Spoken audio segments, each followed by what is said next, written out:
Today we're going to cover one basic concept that has three different results that you can gain from that basic concept. The basic concept is a complete sentence in the English language. What I'm going to talk about today is how you know it's a complete sentence, and then the three items that you can derive from that, which would be fragments, run-ons, and subject-verb agreement. Let's get started. The very first thing is we need to consider what the concept of a complete sentence is in the English language. A complete sentence in English is always going to have a subject phrase and a verb phrase. A subject phrase is going to be something that does the action, and a verb phrase is going to be something, the action itself. So you're always going to have, and this is how English works, the thing that does the action and then the action, and that includes anything that might receive or benefit from the action, such as objects. I'm not going to complicate it too much with going into exactly what objects are, but again, for right now, let's just consider the subject phrase, which is going to be the thing, and then the verb phrase, which is going to be the action and any other things associated with that action.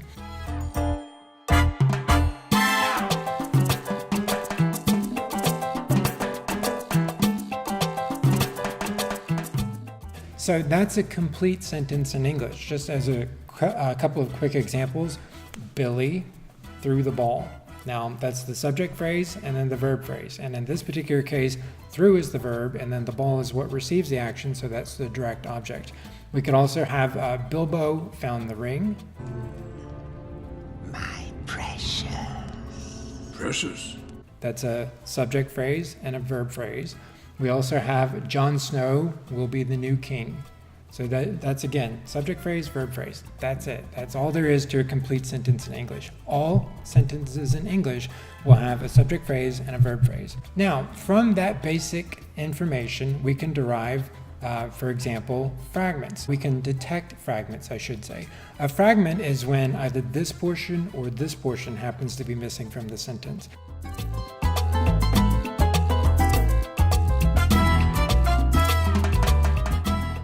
We can have an extremely complicated noun phrase, for example, that's not really a subject because it doesn't have a verb associated with it.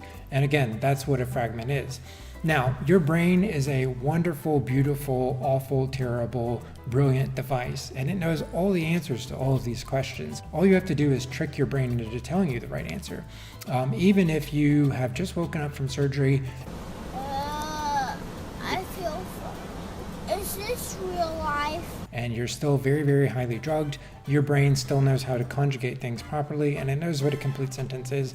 That's how deeply embedded in you the concept of fragments and complete sentences happen to be. Try what's called the I realize test.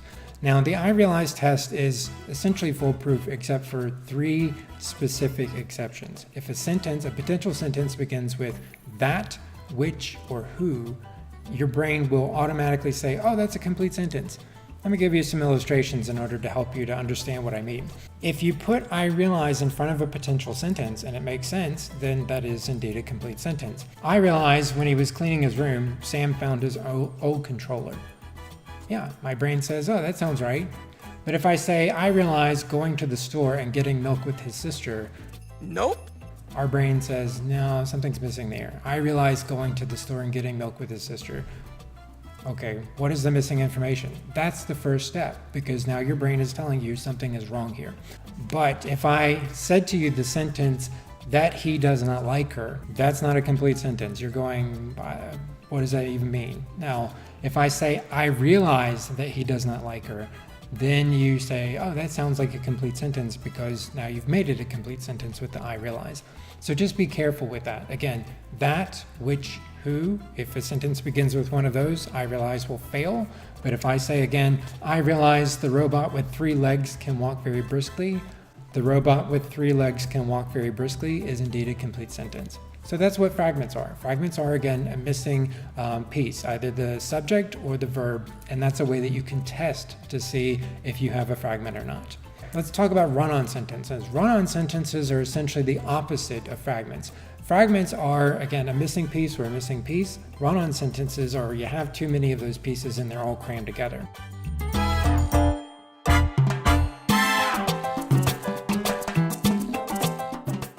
So a complete sentence, again, Subject phrase, verb phrase. That's it, just one and one. If you have too many of them packed together, that's what constitutes a run-on. So let's look at an example. He likes pizza, she likes ice cream, they like juice. That's a run-on sentence because you have too many subject phrases and too many verb phrases in that sentence. But if I punctuate it slightly differently, I can make it into an actual sentence. He likes pizza and she likes ice cream, but they both like juice. That is a complete sentence because I've joined it together using words that help me to transition between each idea, and I've also punctuated it exactly as shown right now on the screen.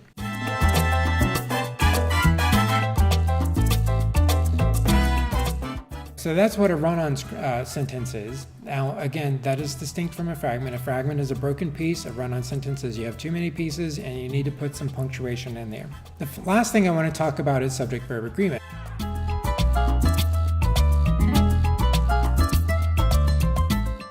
Your subject phrase and your verb phrase need to agree. Now, we intuitively understand this all the time. So if I said to you, he are coming to the house, Nope. your brain right now is saying, no, something's wrong there because the subject phrase does not agree with the verb phrase. You did not conjugate the verb to meet the subject phrase. In this particular case, are cannot agree with he. So he are coming to the house is not right. He is coming to the house. Just like they is smart. Nope. Again, the exact same problem. They are smart. That is the verb agreeing with its particular subject. That's easy, and you should be saying right now, oh, of course, yeah, subjects and verbs, they have to agree. That makes perfect sense. But quite frankly, sometimes subjects are difficult to find. For example, the delicate birds of the magical forest of Fangorn frequently sing is indeed a complete sentence, but where's the subject in that sentence? Where's the subject phrase? That doesn't make sense to me. The fact is that the subject phrase is hidden inside the complete subject, which is the delicate birds of the magical forest of Fangorn. That is your complete subject because that's all built around the single tiny idea of the birds. In order to find these, let me give you 3 different tricks you can use. First, start from the left of the sentence and go to the first noun you found. When you find that first noun, test that by going from the right of the sentence to the first verb that you find. If the noun and the verb agree and make the basic meaning of the sentence, then you have a complete sentence and you have the proper subject and the proper verb. In the example, the birds of the magically dense forest sing when they sit in the tree. Starting from the left, the birds. Okay, that's the first noun that I found. Starting from the right, I come to the first verb, sit.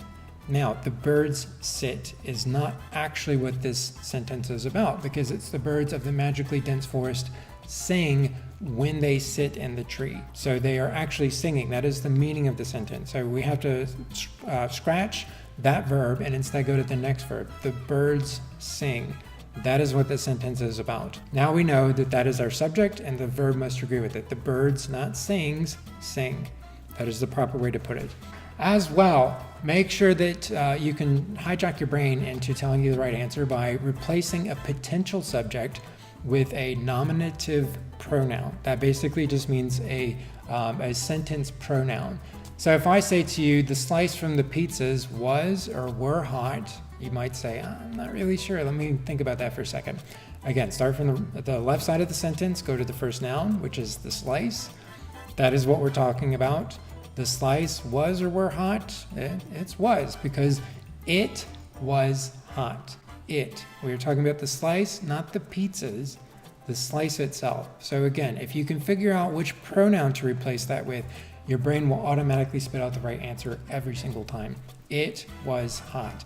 The slice from the pizzas was hot. Okay? The slice was hot. That's what it is. Drop it like it's hot. Drop it like it's hot. Drop it like it's hot. All right, and then last, anytime you see a prepositional phrase near the subject or around the subject, just mark it out because it's not going to ever be the subject. So if I were to say to you, the slice from the pizzas was hot, I could simply mark out from the pizzas because that's a prepositional phrase, from the pizzas. So I know that I'm talking about the slice was hot. That helps me to find the subject and the verb as well. The birds of the magically dense forest sing.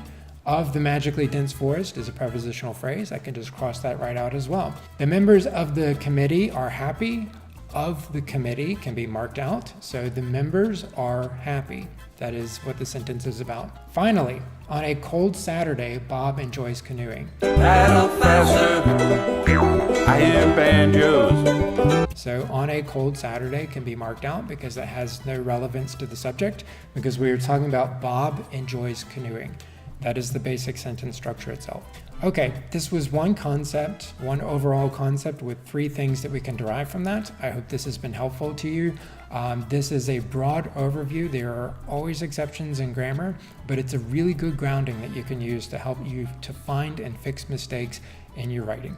If you have any questions, make sure you reach out to your instructor or feel free to reach out to me on the campus. I will see you around.